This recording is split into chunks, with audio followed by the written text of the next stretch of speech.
Hi. Well, I wanted to show you my papaw trees. We call them papaws anyway. Papaws are really easy to grow, and I think they're a beautiful looking tree. I'm always putting them in amongst my ornamental gardens and stuff around the place.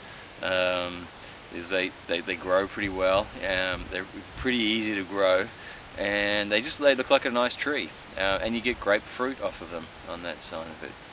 A couple of things to think of: they're not real tolerant to frost, although they'll survive the winter okay usually. Not harsh winters, but obviously in warmer tropical, semi-tropical areas, no problem at all. They're easy to plant from seeds. I plant them in seed trays, raise them as seedlings to 100, 200 millimeters high, 10, 20 centimeters, and then put them into the garden. You can grow them in pots, no problem on that side of it.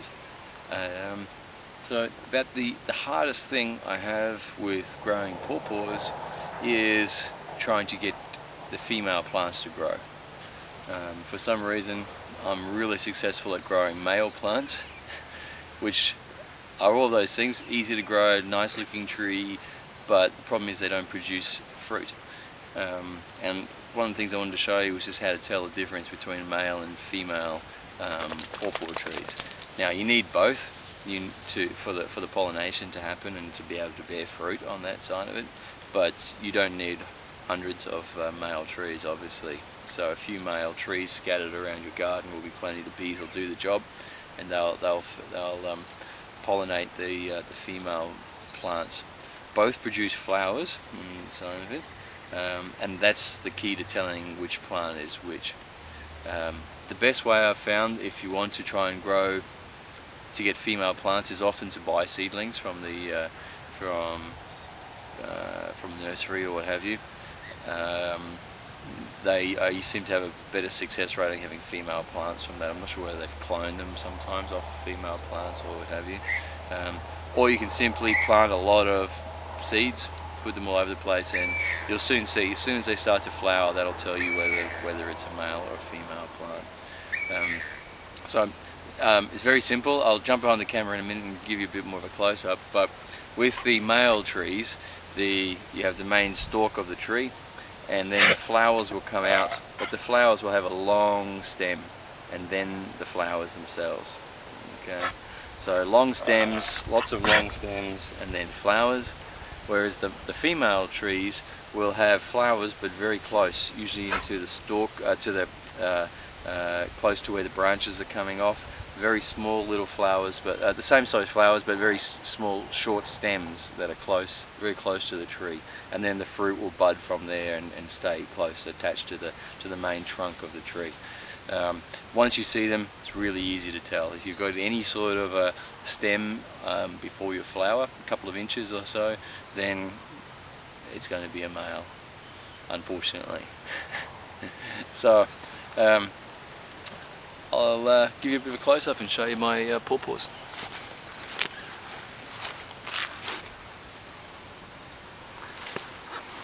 And star of the show, Dasher, or Dasher's bud. Okay, so this is one of my males. I'll just come back actually and show you, put it into context. So you can see here I've got it right amongst my garden, and I think they're beautiful. Really nice leaves on them, and they'll grow quite high. They can grow a couple of meters high. One thing to think about is not to let them get super high, because you still have to be able to harvest the fruit off of them. So what you can do is, once they get up to a couple of meters high, is you can simply cut the top of the tree off, take an old can, like an old baked bean can or something, and put that over the stem, over the top of the trunk of the tree that you've cut. That just protects it, stops the water getting into the trunk and rotting the trunk of the tree. But here is a great example of a male tree, really. You can see here the flowers and how long that stem is. Look at that. That's a foot long from the trunk to where the flowers are. So, you know, this one's really healthy. It's covered in flowers. If only that was a female, I'd have so much fruit. It would be fantastic, but it's not to be. This is just a nice healthy male, but I'm going to leave this one here because it's in such a nice spot, this one, and I'll leave him here to pollinate some of my, hopefully, the many female plants that I'm going to grow. So I'll just take you over now and show you the female version that I think I've got. Cheers. So here is one of my female trees. The reason I'm doing this is I just had a look in there and I got a bit excited because I'm pretty sure they're female trees, and I'll show you those in a second. I've actually just got these. It's a bit of a divider in part of one of my veggie garden beds. You can see my what's left of my corn crop there on the side, but so I sort of planted these. I wanted just a bit of a divider on this side, a few more herbs separate to my main herb garden, but some peppers, some basil and what have you on that side. So the thing with pawpaws is they'll grow for quite a while and they will get a fairly big root base, so they can do. So obviously I'm not planning on planting anything too close along those edges anymore. But I'm also hoping that this will act as a bit of a shade barrier to some of my herbs on this side. So the morning sun comes from that direction, and so this is just going to give it a little bit of protection and keep this a little bit shady. Then it'll get midday sun, a bit of sun from here. In my glass house you can see the shade starting to come up this way. So, but back to the pawpaw trees. Now, I need to get in under here to try and show you.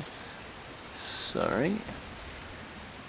Now, hopefully you can see what I'm talking about. Just here you can see the flower, the little bud coming up. Now you can see with this one, the main trunk is right there, and then there's the flower, rather than the stem coming out off of this side, you know, as you saw on the male tree. So the female flowers are right up in close to the tree. Okay, and then obviously the fruit will form and it'll hang off close to the trunk of the tree on that side. So got a couple of flowers, you can see a couple more just there, right in close to the trunk. Okay, so with a bit of luck, this is going to be a successful female pawpaw tree that will give me heaps of yummy pawpaw to eat for breakfast when I finish eating my grapefruit. I love pawpaw and I can't grow enough of them. As I said, I'm very successful in growing male plants. I'm not so good at growing females. I know what they are, but I haven't got many of them around the place. So hopefully this is the beginning of my luck changing as far as growing female pawpaws. Oh, one interesting thing about pawpaws that I will just share with you is that I've been told a couple of times that one way to grow successful pawpaws is to bury some concrete blocks at the bottom of them. We call them Besser blocks here, but I think you know the big large cement blocks that you make. Put them, dig a hole, bury a few blocks, put some dirt, mulch and whatever over the top of that, and then plant your pawpaws on top. Now I'm trying to find the reason for that. I'm guessing there's perhaps two reasons. One is giving you some good drainage, but two, potentially it's for the lime in the concrete, that they like the lime in the garden. So what I'm trying another one of my pawpaw patches is actually, I haven't put blocks in there, but I've put a lot of lime in the ground prior to planting my trees out in that. So that might be worth something considering or trying as well if you're trying to grow pawpaw trees. So anyway, I hope that helps a little bit. Good luck with your growing of pawpaw trees. Thanks for watching. See you later.